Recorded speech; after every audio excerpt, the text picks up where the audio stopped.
What's up guys, this is Will from the Game Lounge. Now, spooky season is very, very much upon us, and I wanted to make a list of my 20 favourite games to play at Halloween. Now, everybody seems to have a different opinion on this. There's loads of different lists on YouTube. This list for me, I think, has got something for everybody, from the Super Nintendo right up to modern era consoles. But I want to hear your thoughts. You know, is there anything I've missed or anything that I should be playing? Now, I had a ton of fun making this list, but I'd love to get your feedback, so please comment, like, subscribe, and let's get going with the list with number 20. At number 20 is the atmospheric horror game Alien Isolation from Sega. Now, after some questionable Alien games, this one really made great use of the license. You play as Ripley's daughter, who is investigating the whereabouts of her mother, and the whole thing just is completely suspenseful. The use of sound in this, and if you can play this with some decent headphones, is really impressive. So certainly, you know, turn the lights off, turn the speakers up, and definitely check out Alien Isolation if you haven't. Amazingly, this game is 8 years old and yet still holds up as a fantastic title today. So that's why Alien Isolation is at number 20. Number 19 is Resident Evil 7. And I chose this one because it really took things in a different direction. You know, Resident Evil has managed to stay current by reinventing itself. And this one went with the first-person view. It went back to the sort of isolated house setting. And I really enjoyed this one. The gore and at times the house is grotesque. But really this one is one of the Resident Evils that you should be trying out, and definitely a great turn for the series. So Resident Evil 7 is at number 19. Number 18, we have MediEvil, the original PlayStation release. And although this one has aged, you know, it's pretty simplistic, both visually, which I think helps it. I think some of the more sophisticated PlayStation games visually haven't aged as well, but it's a great hack and slash, a lot of fun. If you never tried this one back in the day, recommend giving this one a go. You know, it's a really good action platformer and definitely captures the Halloween Tim Burton type feel of Halloween. So yeah, number 18 is MediEvil on the PlayStation 1. Number 17, I think, may shock some people. It's one that doesn't appear on many people's lists, but this is Alone in the Dark New Nightmare on the Dreamcast, PS2 or PS1. Now, what was so interesting about this, it had pre-rendered backgrounds, but still was able to have great lighting technology. They basically created a mesh for the torchlight so that it could have this really atmospheric great feel. It's very much, you know, in the vein of Resident Evil and original Alone in the Dark games, but I thoroughly enjoyed this one, so recommend, if you haven't tried this one, check this one out.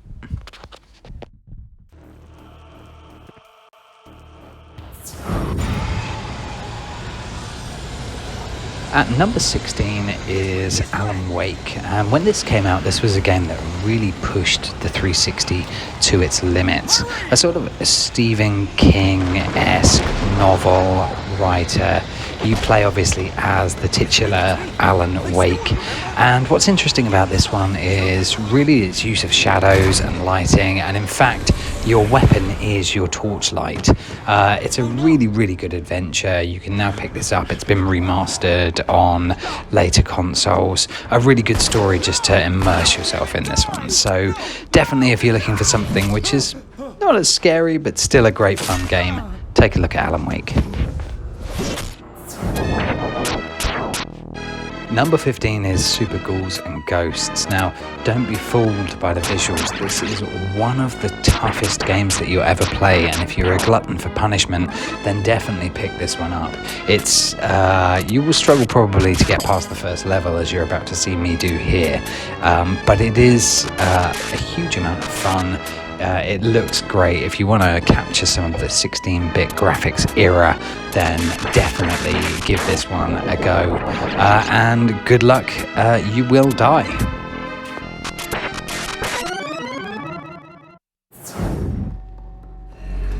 Number 14 is the atmospheric platformer Little Nightmares and its sequel, Little Nightmares 2. Now, these are very much in the guise of Limbo or Inside if you've played both of those games. They look great. They're certainly atmospheric with the lights down. You'll definitely find this really, really spooky, really, really creepy. You'll certainly see your character die a multitude of times. But if you want a platformer that's laid back but with some pretty interesting gruesome scares and tense moments, then definitely take a look at Little Nightmares this Halloween. Number 13 is Night Trap. Now, originally released on the MEGACD, this caused all sorts of censorship debates, and it's a game that I think everybody should definitely experience. It's real B-movie material in terms of the acting and the quality of the material, and in fact, a way to experience this, because it's hugely confusing if you actually try to play this properly, is probably to just YouTube this and watch the video.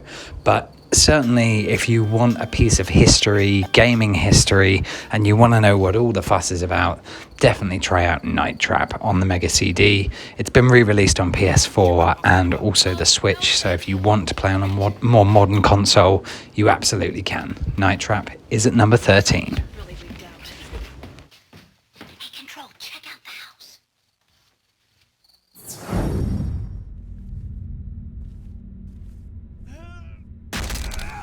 Condemned is at number 13, and this was a partnership between Sega and Monolith Studios of F.E.A.R fame, and they made a really, really great first-person game, but that used melee as the primary weapons, and that made for some genuinely scary moments. So if you want something for this Halloween, definitely check out Condemned. Eternal Darkness on the GameCube is at number 11, and this has got to be one of the most underrated games in the horror genre. It was released by Silicon Knights, originally developed for the N64. It's incredibly deep in terms of storyline, the different characters that you play, and obviously the main selling point is its sanity system, which is really does play with your head and genuinely does get in your head and make you question what on earth is going on. This is a game that I would love to see remade. It's sadly stuck on the GameCube, but if you do get a chance to play this one and pick it up, definitely look at Eternal Darkness, and that's why that's at number 11. Splatterhouse 2 is at number 10 and starts off the top 10 with just a really fun classic 16-bit hack and slash game.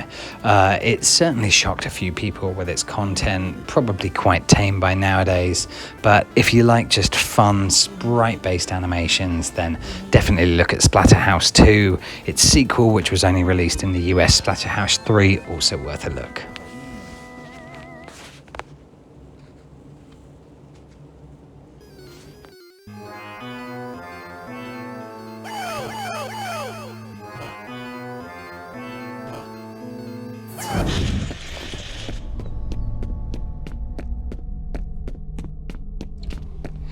At number 9 is the more traditional first-person shooter, F.E.A.R. Now, this one is a first-person shooter, but with certainly a twist of many creepy elements that will shock you, make you jump, and is really something a little bit different in the horror genre. So definitely the first game to me is the best one. You can pick it up on PS3. Xbox 360. But if you want, something that's going to give you a lot of action but still provide those scares, F.E.A.R is definitely the game that you should check out this Halloween. Number 8 is Zombies Ate My Neighbours, a 16-bit game on the SNES and Mega Drive.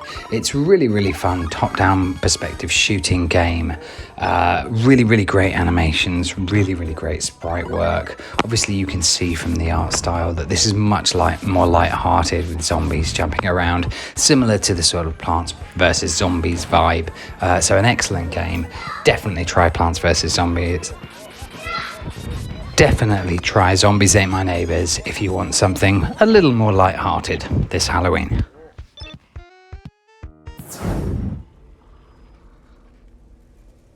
Number 7 is The Evil Within from Bethesda. Now, this is more of an action-style horror game. Really fantastic visuals, fantastic graphics, and some really great jump scares are in this one. Both of these games, actually, the first game and its sequel, just get better and better as you play them. And these are both available on Game Pass, so no reason not to just drop a month's Game Pass and play both of these games on the Xbox. Also, actually, the first game was made for previous generation consoles, so loads and loads of ways to access this game. Evil Within at number 7.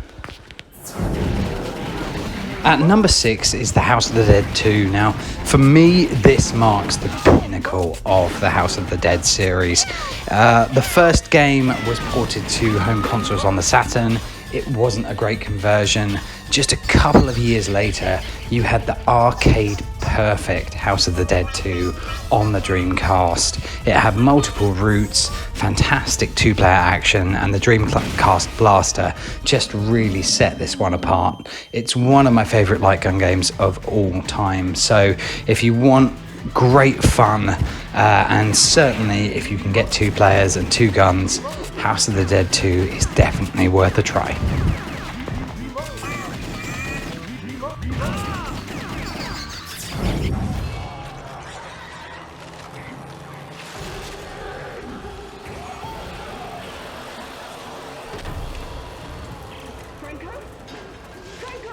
At number 5 is Dead Space 2. Now, this is a game that took the original Dead Space, took all of the elements that were great about it, the feeling of isolation, the jump scares, the horror, and just turned up the ante. I mean, I can't believe looking at this footage that this is a 360 game.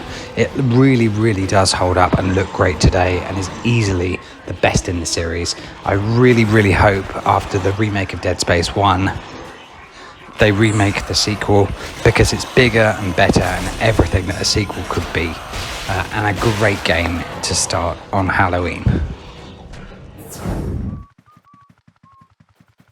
At number 4 is a game that I think has aged better and is perceived better than when it came out, and that's Luigi's Mansion.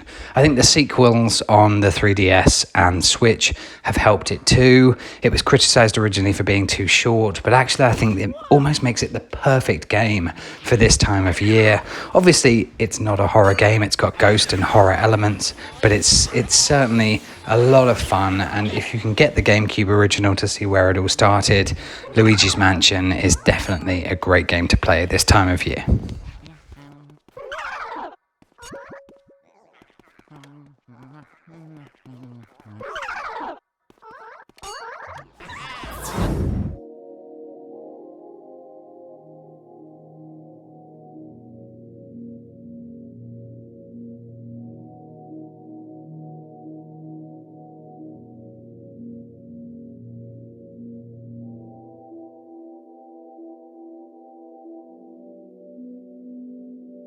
In my restless dreams,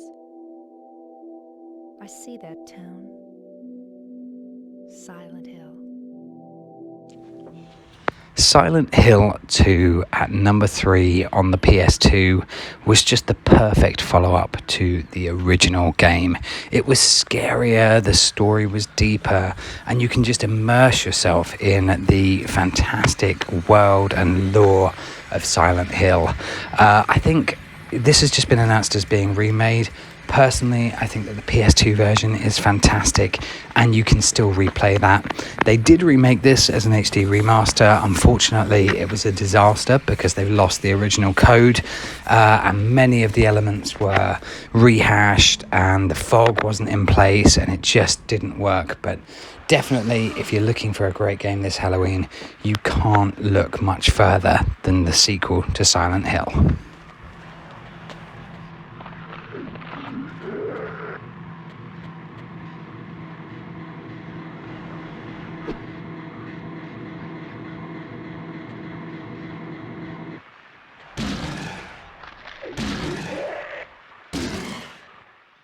Is it dead?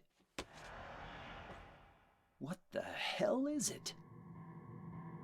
It's not human.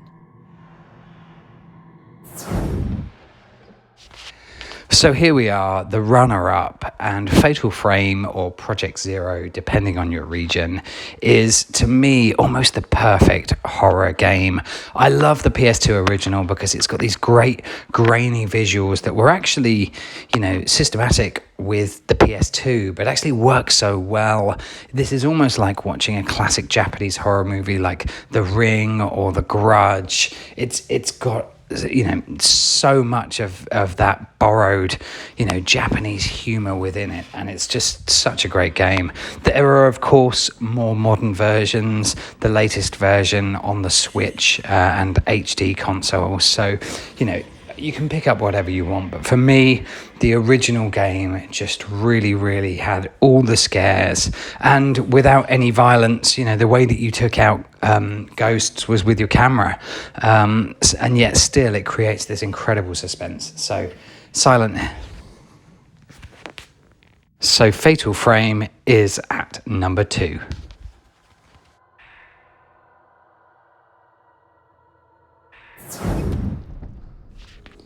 So here we are, number 1, and you probably saw it coming. The original Resident Evil, and in particular the remake, is still the best game to play at Halloween. The classic haunted mansion, the zombies, the suspense, the jump scares. This game really has it all. And I think the remake, play the PlayStation or Saturn original because they still hold up as great games, but the remake just makes everything better. A lot have tried to imitate this game over the years to varying degrees of success, but for me, if you're looking for classic horror gaming, take out a GameCube, buy the HD re-release and play Resident Evil. It's such a good game. Somehow, if you've missed it, then this is a must play. But if you've played it before, certainly getting this one out and trying it again and reliving the horror for Halloween is a must. I hope you enjoyed the list. Like I say, subscribe. I definitely want to do this a lot more, and I really appreciate all your comments. Have a good Halloween.